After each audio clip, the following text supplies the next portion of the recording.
How to change name in Facebook Lite. Hi everyone, welcome back to our channel. This is Rose and without further ado, let's begin.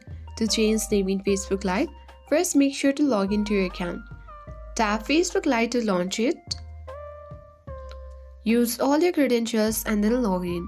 Now navigate to three-line menu icon at top right corner of your screen and simply scroll to the bottom of your screen and then you simply need to navigate to Setting and Privacy and choose Settings option. Here, select See More in Account Center to access Meta Account Center. Then choose your profiles. Select your Facebook account and choose Name.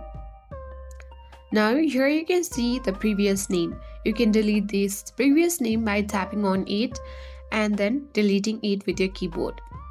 Now here you can easily add your first name, middle name and surname, and note that if you change your name, you cannot change it again for 60 days. So you need to add your name carefully, and once you're done with it, you can tap on review changes, and with that your name will be changed on Facebook Lite. Thanks for watching and I'll see you in the next video.